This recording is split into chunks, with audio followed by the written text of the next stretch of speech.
Salam Mangrover. Halo Case Rover, ketemu lagi dengan kami bertiga nih, saya Bagus dan Paspa.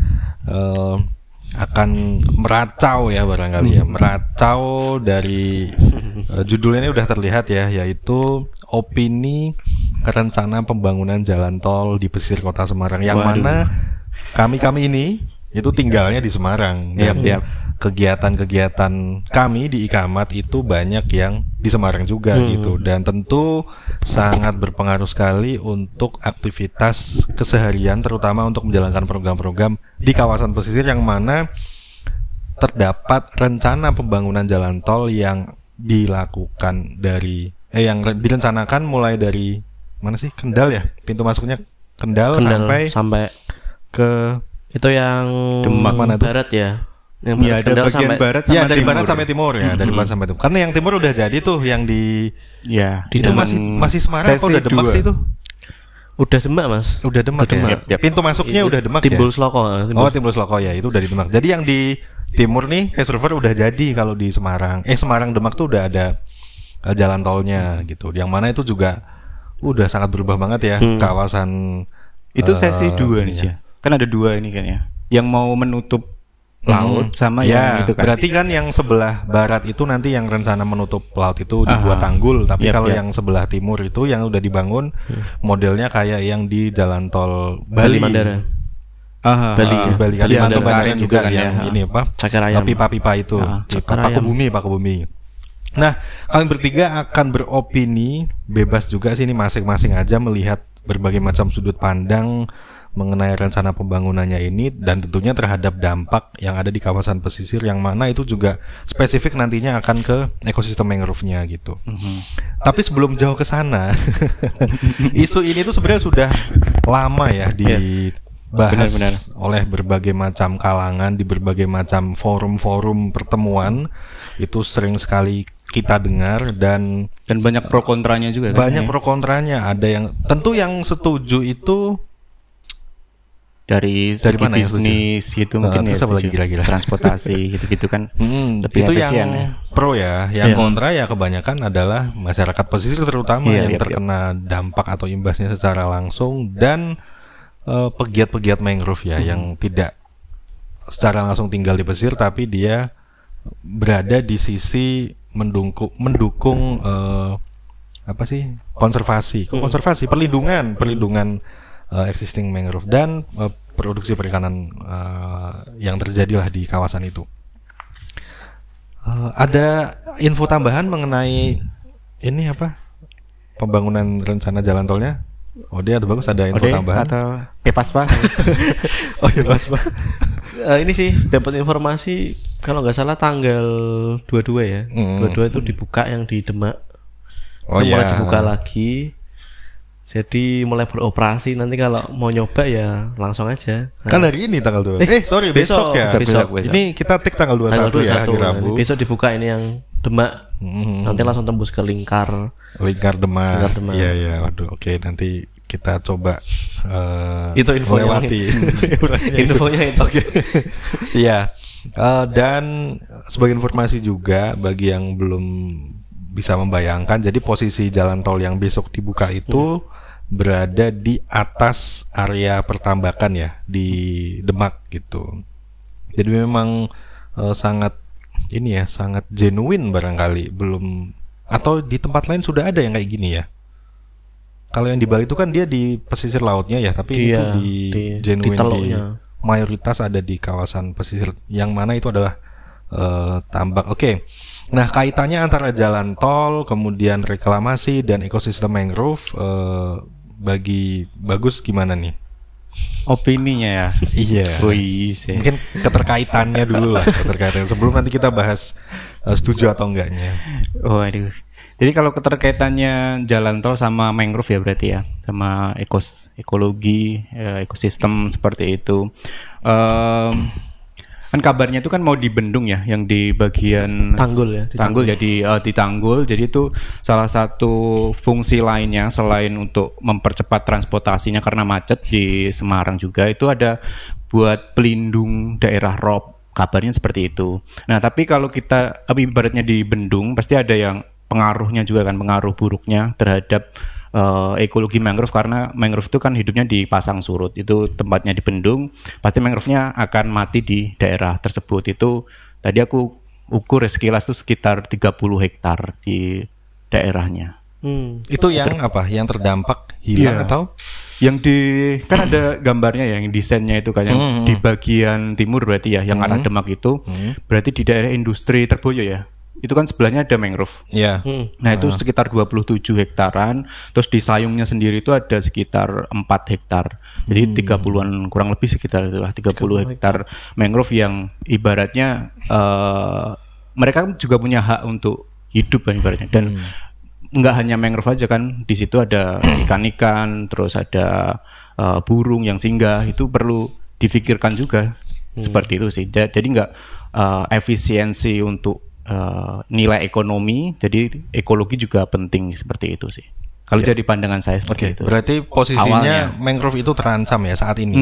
Terancam dengan akan dibangunnya tol laut dengan bendungan. Nah, tapi ini masih ini kan progres kan. Yang udah selesai kan sesi 2 yang arah ke Demak kan. Tapi yang di bendung kan belum seperti itu. Iya.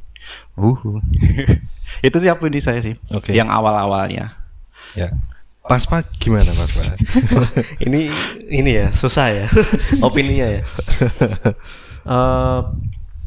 Ini sih Mas, jadi kalau opini ya sebenarnya ada pro ada kontranya.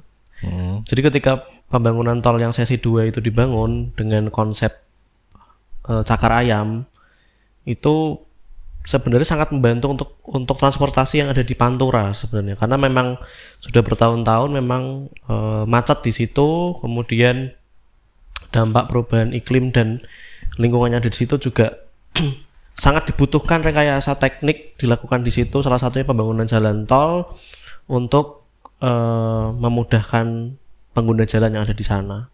Cuma untuk kalau yang di kontranya adalah ketika memang itu akan diintegrasikan dengan tanggulnya itu loh Mas, dengan tanggul. Kenapa? Karena penanganan masalah di sana kan masalahnya memang sangat kompleks ya di Demak, karena memang ada penurunan tanah.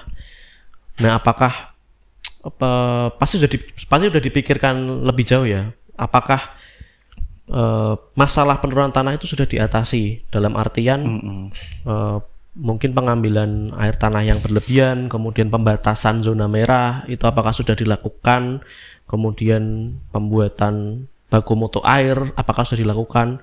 Jika cara-cara itu sudah dilakukan dan ternyata masih sangat sulit, baru cara terakhir itu adalah tadi mungkin di bendung. Karena seperti dijelasin Mas Bagus, itu ada sekitar 30 hektar area mangrove yang dalam tanda kutip ketika bendungan itu jadi akan menjadi korbannya Mas, dan itu nilainya sangat sebenarnya berlipat-lipat kalau menurut saya sih Mas. Jadi sebelum bendungan itu rekayasa teknik itu diketok, apakah sudah ada upaya-upaya yang berdasar pada masalahnya dulu, karena masalahnya itu salah satunya penurunan muka tanah itu bisa diatasi nggak, kira-kira bisa dibatasi nggak industri itu untuk pengambilan air dan macam-macamnya. Nah, nyambung ya dari yang Pak Swa sampaikan, sepertinya pembangunan pembangunan tol yang berbasis tanggul laut ini atau bendung ini itu justru malah menjadi salah satu solusi. untuk melindungi kawasan pesisir Semarang. Berita yang beredar kan semacam itu. Gitu, kalau saya lihat sih bukan jadi solusi terakhir ya, tapi menjadi salah satu solusi dari berbagai macam solusi gitu. Nah, ini salah satunya tuh dengan cara asumsinya yang tak dapat dari baca berita ya di media itu adalah bahwa untuk melindungi kawasan pesisir Semarang dari banjirop, kemudian dari penurunan tanah dan sebagainya, itu salah satunya adalah dengan cara membendung itu tadi, membuat tanggul untuk melindungi kawasan pesisirnya supaya tidak terkena abrasi lebih parah kayak gitu. Nah, itu dari sisi ininya ya, dari sisi fokus ke penyelamatan, rescue untuk mengamankan kawasan pesisirnya adalah dengan cara itu yang beredar beritanya semacam itu. Gimana, ada respon? Aku nambahin dikit ya. Itu kan yang ibaratnya mainstreamnya itu kan informasi seperti itu ya. Tapi sebenarnya ada juga ini sih, sudut pandangan lain dari bahkan akademisi juga mengutarakan hal tersebut gitu. Jadi memang di media itu banyaknya karena Semarang itu ada masalah banjirop, terus akhirnya dibendung biar airnya nggak masuk. Ya. Iya kan, itu secara simpelnya seperti itu. Padahal ada pengaruh lain, yaitu penurunan tanah. Dan penurunan tanah itu yang disampaikan Ude itu kayaknya belum teratasi dengan baik, kayak zona-zona pembangunan industri belum, zona merahnya apakah udah dijalankan atau belum, terus penyedotan air tanah kayak gitu kan juga kita belum tahu juga udah dijalankan atau tidak. Kalau misalkan di bendung, bendung berapa meter nanti airnya nggak masuk, terus tapi tanahnya turun terus, itu kan ibaratnya cost lagi untuk meninggikan bendungan tiap tahun seperti itu juga. Jadi perlu hal tersebut juga diselesaikan. Dan yang saya dengar juga kan itu kan di bendung ya, terus nanti ada zona kering juga, terus ada juga zona untuk polder atau mungkin tempat airnya lah dari sungai masuk ke situ, nanti ibaratnya di pompa keluar ke laut buat pengendali banjir lah istilahnya. Nah, itu tuh juga menambah volume sebenarnya tuh, volume beban. Jadi tempatnya di bendung, di dalamnya ada air, jadi bebannya bertambah. Jadi kalau misalkan itu bebannya nambah kan juga turunnya lebih cepat. Nah, itu juga kayak ibaratnya hal yang perlu disampaikan juga sih, harus diketahui juga sih sebenarnya.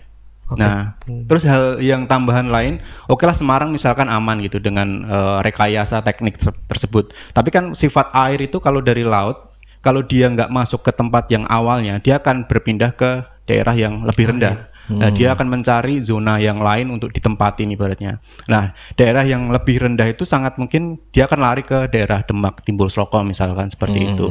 Nah, yang misalkan biasanya banjirnya 0,5 meter, terus nanti kalau ada rob, dia akan larinya ke sana, naik lagi ke 1 meter atau 2 meter, mungkin hal tersebut bisa terjadi juga. Jadi ya kayak ada dua sisi kayak gitu. Daerah satu terselamatkan, daerah lainnya terkena kayak gitu sih. Ngomong-ngomong, jadi ini Bagus punya background oceanografi ya. Jadi secara penyampaian memang menguasai untuk tapi laut, itu gitu sih kan? Obrolan dari beberapa akademisi juga seperti itu yang enggak tersorot oleh media gitu sih. Tapi mungkin ada satu titik lagi yang perlu jadi catatan, atau mungkin bahkan saya jadi penasaran sih.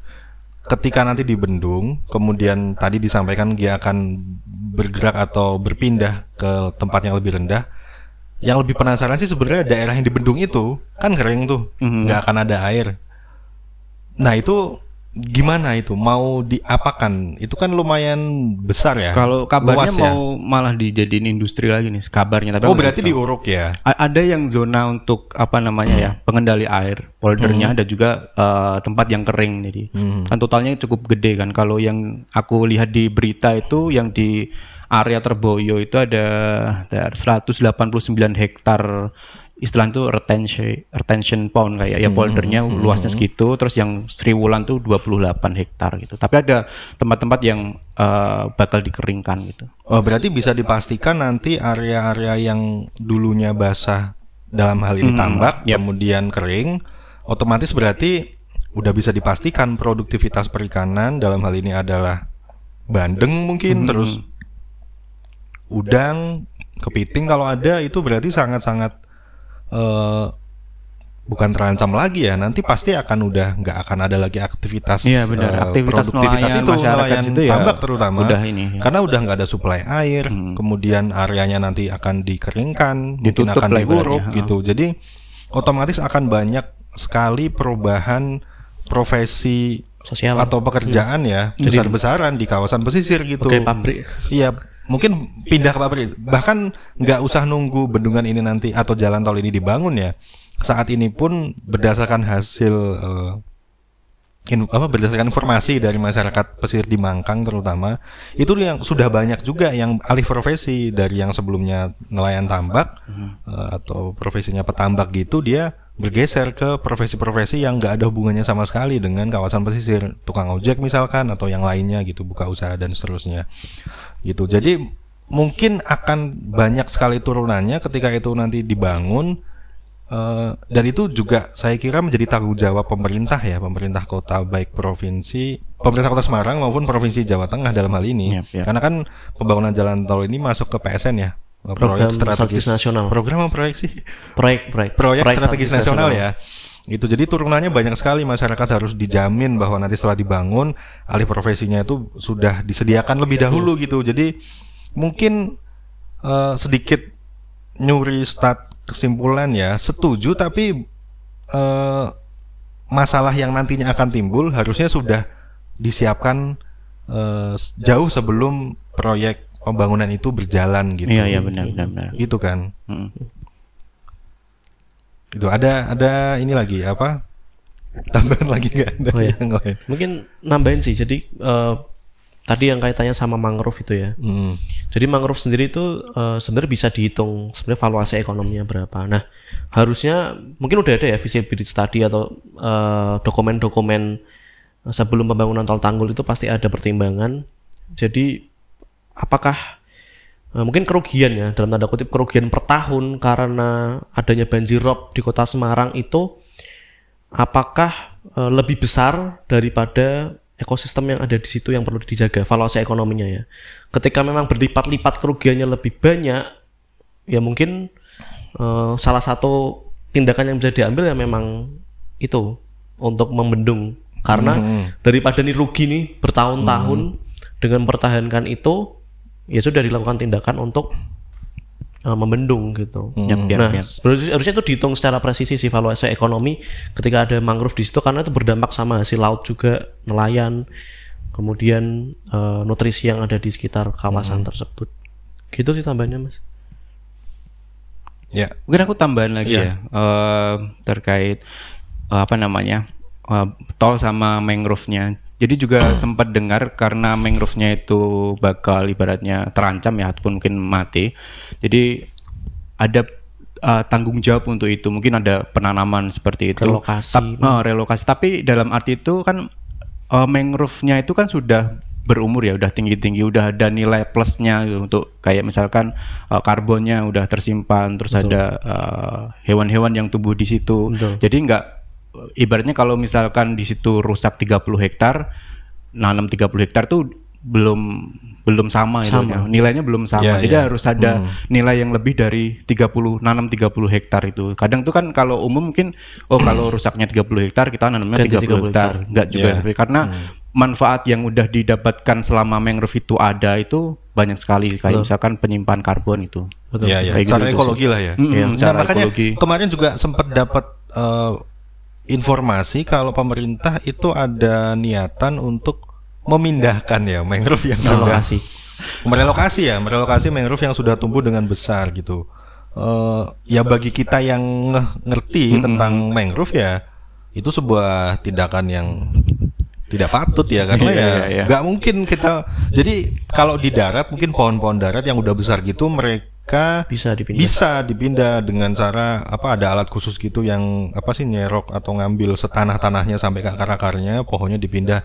Itu mungkin oke, tapi ini kita beda ya, bicara mangrove tuh dia akarnya kan ada macam-macam, akar tunjang, akar pensil, akar lutut, dan itu sangat tidak mungkin ketika udah dewasa, udah besar, akarnya udah kemana-mana, kemudian kita ngambil mau pakai apa, terus dipindahnya juga kemana gitu. Dan mangrove kan sangat sensitif ya, terutama kayak rhizopora gitu kan, yang sedikit udah gampang mati seperti itu kan. Walaupun umurnya udah gede-gede, umurnya udah tua-tua gede-gede gitu. Iya, apalagi itu kalau misalnya kita bicara 30 hektar, ya bagaimana cara kita merelokasi itu? Itu sudah sesuatu yang tidak mungkin lah, tidak realistis kalau benar-benar itu diterapkan gitu. Jadi dampaknya ketika udah dibangun tolnya ya udah tumbuhan yang ada di pesisir itu khususnya mangrove pasti akan ya mati gitu aja, simpelnya kan gitu ya. Nah mungkin terakhir sebenarnya masih banyak ini ya informasi-informasi tambahan, cuman pengen langsung masuk aja sih ke satu hal ini. Setuju gak kalau nanti tolnya dibangun gitu? Ada info yang terakhir. Gimana? Jadi selain Tanggul tuh ada juga isu yang keluar itu yang untuk menjembatani tadi ya masalah itu ya. Itu ada pintu tanggulnya. Jadi biar pasang surutnya itu tetap bisa masuk. Kemudian mungkin waktu pasang tertinggi dia akan ditutup pintunya seperti itu. Nah itu menurutku itu pro kalau gitu, mendukung, karena di lain sisi bisa untuk ekosistem bisa terjaga, di lain sisi juga akses juga apa ya, untuk perlindungan juga di kota juga masuk. Itu sebenarnya sejalan sih dengan hasil riset dari teman-teman YKAN tahun 2020 ya pada saat itu, karena dia selain riset mangrove-nya juga riset mengenai hidrooceanografinya dengan memberikan rekomendasi ke pemerintah. Teknis pembangunannya itu adalah model hybrid. Oke, tanggul gitu tertutup, tapi ada pintu-pintu yang ya pintu bisa dibuka tutup ya? Ya, pintu yang justru malah dibuka terus sih. Pintunya ya intinya untuk memberikan akses ya masuk dan keluarnya air gitu. Dan itu memberikan jaminan supaya mangrove-nya paling tidak bisa mendapatkan supply meskipun ada perubahan kayak transport sedimen, kemudian perubahan salinitas gitu kan, pasti berpengaruh ya, karena tidak benar-benar full dibuka total seperti yang udah dibangun ini, hanya paku bumi gitu kan, beton-beton yang bentuk paku bumi gitu. Tapi kalau ini konsepnya oke dibendung, tapi ada apa sih nyebutnya ini, pintu air. Ya pintu air ya, untuk membuat sirkulasi airnya bisa menjadi lebih lancar gitu. Ya pintu air, betul, pintu air supaya ada sirkulasi air lautnya gitu. Nah oke, berarti gimana kesimpulannya di akhir? Pas dulu deh, setuju atau enggak dengan rencana pembangunan ini tol tanggul ya? Laut? Ya, gini dulu aja deh. Kita enggak gini. Kita berandai-andai tol tanggulnya ya sesuai dengan konsepnya pemerintah gitu, bahwa ini ya tol tanggul gitu, dibendung gitu, tanpa ada pintu-pintuan gitu. Enggak Kalau itu enggak setuju karena masalahnya yang pertama tadi di land subsidence-nya itu harus dicari dulu problemnya di situ, zona-zona merahnya itu gimana, baku investasi di baku airnya gimana, terus larangan untuk pengambilan itu harus. Kemarin dengar dari Kepala Biro ISDA juga memang ada beberapa zona merah yang di Kota Semarang yang sudah sangat dilarang untuk pengambilan air tanah. Nah itu mungkin bisa bisa lebih diawasi lagi apakah benar seperti itu, apakah bagaimana. Karena itu masalahnya dulu. Kalau misalkan pembangunannya tanpa melihat masalah itu ya nggak setuju sih, Mas. Oke, berarti setuju dengan syarat ya? Setuju dengan syarat. Oke, bagus. Kalau saya nggak setuju kalau yang modelnya yang total bendung ya. Itu karena ya tadi udah disampaikan juga sih. Kalau mikir saya itu kayak solusi nggak permanen gitu loh, Nis. Jadi ketika itu dibendung, okelah Semarang aman, tapi daerah yang lain juga akan terdampak. Misalkan yang tadi saya mention tuh Timbul Slopo, karena airnya akan menuju ke situ. Dan tambah lagi beban yang di Semarang itu, beban dalam arti beban tanahnya juga nggak berkurang. Jadi dia akan turun terus juga. Jadi tetap ada cost yang harus dikeluarkan untuk nambah tanggul. Dan polder kan dia harus buang air dan energinya juga banyak yang dikeluarkan. Jadi kalau misalkan ada win-win solution yang pintu itu kan ketika ada pasang surutnya ada surut kan airnya ke bawah ke laut kayak gitu-gitu sih. Dan ekosistemnya juga terjaga seperti itu. Jadi bisa win-win solusinya ke situ. Tapi kalau totally di bendung di bagian Semarang bagian timur nggak setuju. Yang di bagian juga misalkan barat juga nggak setuju. Toh juga udah ada tol yang ke Kendal yaitu efisiensi gitu-gitu. Oke. Memang kalau dari sisi transportasi, dari sisi perekonomian, bisnis, industri dan sebagainya, mungkin ini jadi solusi untuk mengefisiensikan semua elemen transportasi ya, dan masalah untuk bisa mengembangkan bisnis dan industri gitu. Tapi memang kita tidak boleh mengesampingkan ekologinya, dalam hal ini lingkungan di pesisir itu sendiri. Nah kalau saya pribadi sama juga sih sebenarnya pendekatannya untuk tol tanggul yang memang full di bendung ya nggak setuju gitu. Tapi memang ada banyak hal yang harus disesuaikan, karena gini dulu sih, konsep dipilihnya di bendung itu kan sebenarnya awalnya karena tanda kutip mindsetnya adalah ingin ingin jangka pendek sih, jangka pendek, ingin menyelamatkan dengan cepat dari abrasi, dari banjirop kayak gitu. Tapi ini selain eksekusi atau program yang atau apa namanya memilih di bendung ini memang jangka pendeknya cepat untuk kita nggak akan dapat lagi banjirop, nggak dapat lagi penurunan tanah mungkin atau yang lainnya.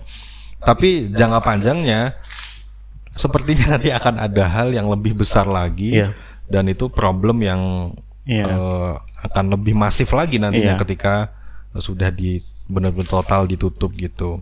Problem baru karena dan secara problem ekologi, budaya, ekosistem sosial masyarakat gitu mereka tidak bisa lepas dari aktivitas kawasan pesisir, area pertambakan, terutama mangrove itu sendiri, nelayan naik perahu nyari ikan dan sebagainya kayak gitu-gitu kan sangat kompleks ya. Jadi ya memang harus win-win solution, bener Gus, ada win-win solution yang tolnya oke dibangun, tapi dari sisi masyarakatnya, aktivitasnya, mangrove-nya itu tidak terlalu dapat kendala dalam mereka berproses untuk di masa yang akan datang gitu sih. Gitu. Kayaknya ada tambahan. Ya gitu sih Mas. Karena ini sih kalau misalkan sebenarnya alam itu punya solusi sih Mas. Alam. Tapi tadi balik lagi sih memang ketika itu dibutuhkan untuk waktu yang sekarang misalkan ini ada banjirop, gimana solusinya dan harus dalam waktu yang dekat. Untuk alam itu nggak bisa secepat itu sih memang Mas. Dia perlu waktu. Alam itu bisa ngasih solusi, dia bisa menyesuaikan seimbang lagi. Ketika kita kasih hak-haknya lagi, tapi waktunya akan lama. Itu nature based solution itu ada juga sih sebenarnya. Cuma ketika kita dihadapkan sama waktu tadi harus cepat, segera karena memang kebutuhan banyak orang, ya mau nggak mau dengan cara win-win solution tadi, kayak gitu sih Mas. Ya. Sepertinya sudah mengerucut ya bahwa opini rencana pembangunan jalan tol di pesisir Kota Semarang ini secara umum tidak sepakat, tapi bisa dilakukan dengan berbagai macam tadi syarat-syarat ya mungkin ya. Penyesuaian-penyesuaian untuk tetap mendukung kegiatan-kegiatan yang ada di kawasan pesisir, karena masyarakat itu yang nanti akan mendapatkan dampaknya secara langsung gitu. Ya. Terakhir ada tambahan lagi atau Bagus mau? Cukup sih. Cukup. Itu dulu ya. Mudah-mudahan bisa memberikan gambaran terkini mengenai rencana pembangunan ini, dan kalau Case Rover ada tanggapan lain, informasi lain, atau sudut pandang lain bahkan atau menyetujui dengan konsep semacam ini, bisa langsung drop aja di komen. Nanti kita coba diskusi lebih lanjut. Oke, thank you. Terima kasih Bagus, Paspa. Obrolan yang cukup menarik meskipun singkat. Saya Ganis. Saya Bagus. Saya Paspa. Terima kasih. Bye-bye.